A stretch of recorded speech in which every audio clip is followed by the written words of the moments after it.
Hello friends, welcome to study classes. तो friends, आज की इस वीडियो में हम लोग क्लास 10th साइंस के कुछ इम्पोर्टेंट टॉपिक बताने वाले हैं जो कि बोर्ड एग्ज़ाम की दृष्टि से बहुत ही महत्वपूर्ण होते हैं। ये आज की इस वीडियो से आपको 100% इसी से ज़रूर आएगा, इसमें से ज़रूर क्वेश्चन आएगा। तो पहला हमारा क्वेश्चन क्या है, एक गोलीय दर्पण की वक्रता त्रिज्या 20 सेंटीमीटर है, तो इसकी फोकस दूरी हमें निकालना है। हमें क्या दिया है, सबसे पहले जो दिया है उसे लिखेंगे। तो वक्रता त्रिज्या दिया है कितना, तो 20 सेंटीमीटर। मतलब क्या है, आर का मान कितना दिया है, 20 सेंटीमीटर। आर का मान दिया है 20 सेंटीमीटर। हमें एफ का मान निकालना है। तो आर और एफ में, इन दोनों के बीच में क्या संबंध होता है, तो एफ बराबर होता है क्या, एफ बराबर होता है R/2 होता है। आर का मान कितना दिया है, 20 सेंटीमीटर, और 2 का मान 2। जब इसे डिवाइड करेंगे तो क्या आ जाएगा, 10 सेंटीमीटर होगा।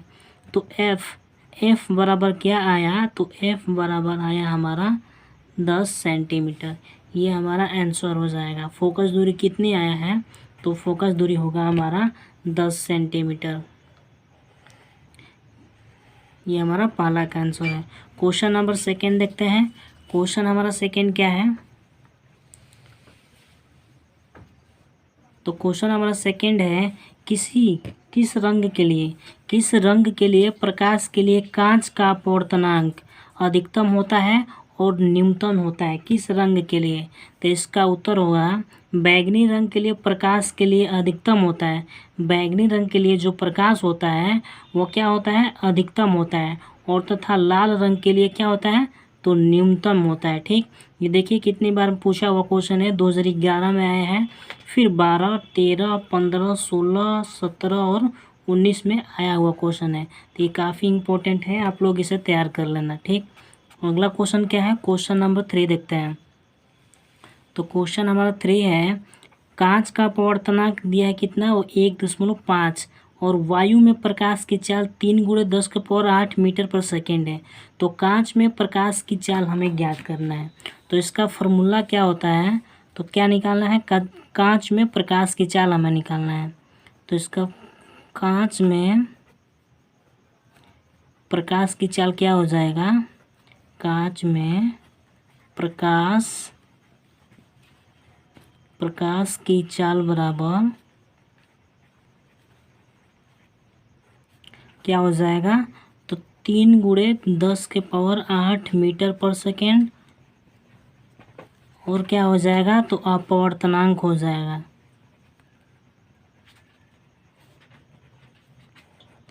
अपवर्तनांक हमारा कितना दिया है, तो 1.5 दिया है, 1.5। जब इसे हल करेंगे तो हमारे पास आंसर क्या आएगा, 2 × 10⁸ मीटर पर सेकेंड। ये हमारा कांच का क्या होगा, तो अपवर्तनांक होगा। तो ये हमारा तीसरा का आंसर हो जाएगा। ठीक, ये देखिए कितनी बार पूछा हुआ क्वेश्चन है। 2011 में आया है, फिर 12, 13, 15, 16, 19 और 20 और 21 में आया हुआ क्वेश्चन है। तो आप लोग इसे तैयार कर लेना। अगला क्वेश्चन देखते हैं। क्वेश्चन नंबर 4 क्या है,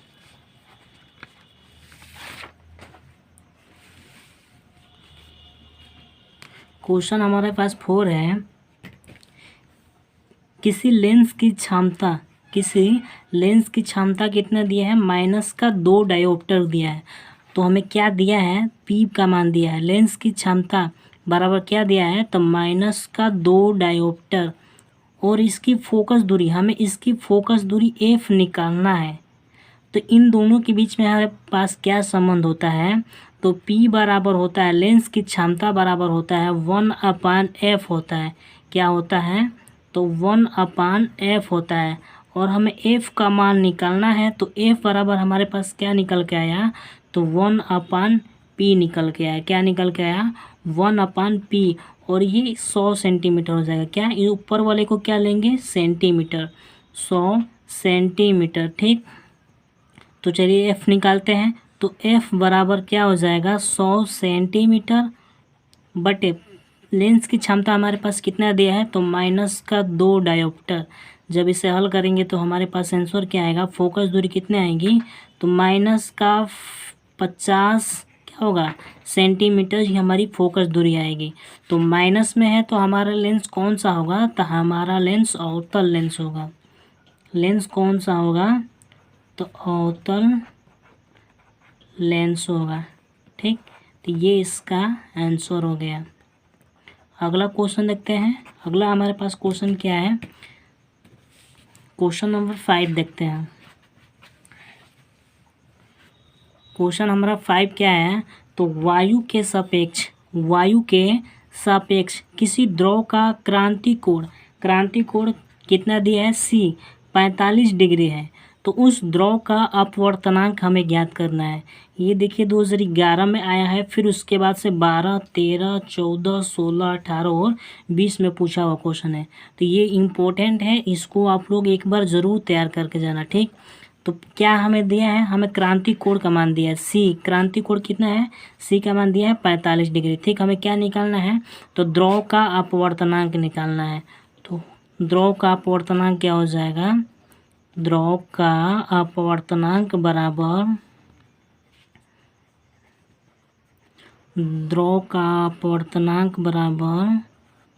क्या हो जाएगा, 1/sin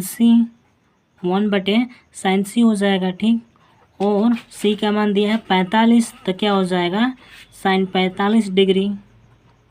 और sin 45 डिग्री का मान कितना होता है, तो 1/√2 होता है। कितना होता है, तो 1/√2 होता है। ठीक, और रूट नीचे दिया है तो ये ऊपर चला जाएगा तो √2 हो जाएगा। क्या हो जाएगा, तो √2 हो जाएगा। ये हमारे पास आंसर हो जाएगा। ठीक, कितना आंसर आया इसका, तो √2 आएगा। ठीक, √2 आएगा। अगला क्वेश्चन देखते हैं। क्वेश्चन नंबर अगला क्या है, क्वेश्चन नंबर 6 देखते हैं। तो क्वेश्चन हमारा 6 क्या है, तो प्रकाश के अपवर्तन के नियमों को उल्लेख कीजिए। ठीक, देखिए ये कितनी बार आया है, 2013 में आया है, फिर 15, 17, 19 और 2023 में भी आया है।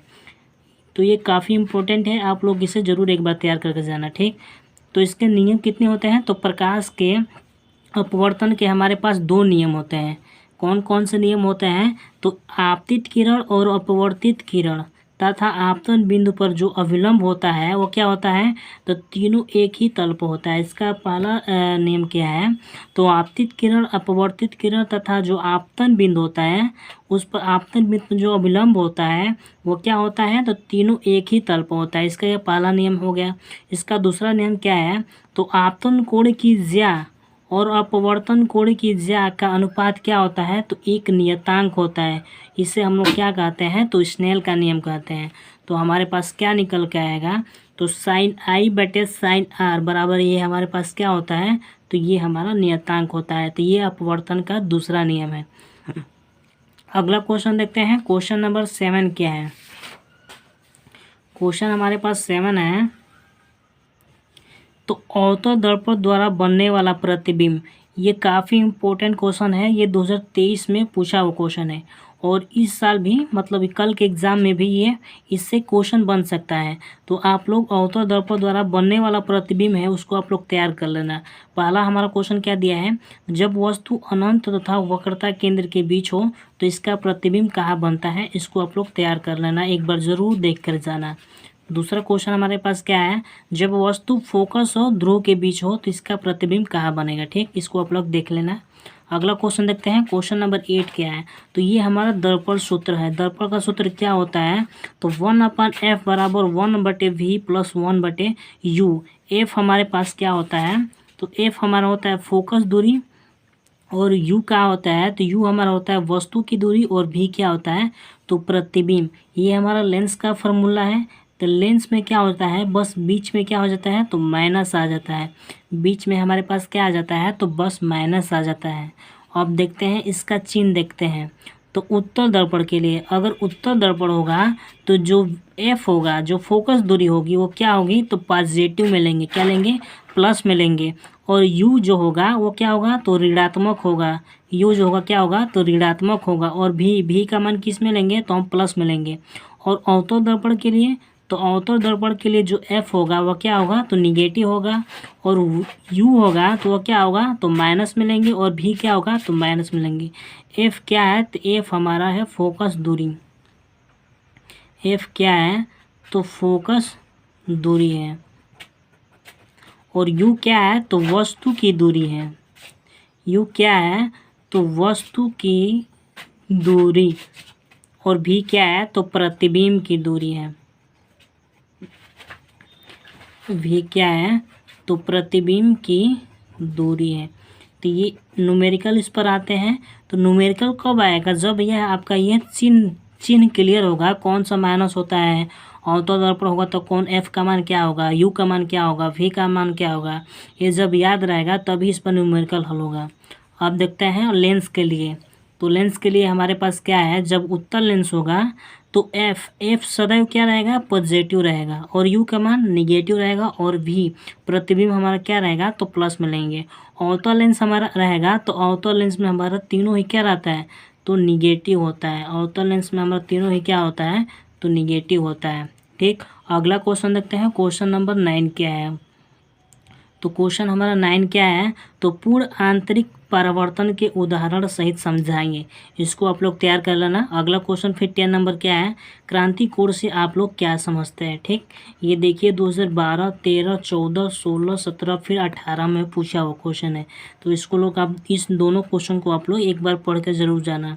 ठीक, अगला क्वेश्चन देखते हैं। Question number 11। अब क्वेश्चन हमारे पास 11 क्या है, तो नेत्र की समंजन क्षमता से क्या अभिप्राय है। ठीक, देखिए 2000 कितनी बार पूछा हुआ है, 2011 में आया है, फिर 12, 13, 15, 16, 17, फिर 19 और फिर 20 में आया हुआ क्वेश्चन है। तो ये काफ़ी इंपॉर्टेंट है। तो चलिए देखते हैं नेत्र की समंजन क्षमता क्या होती है।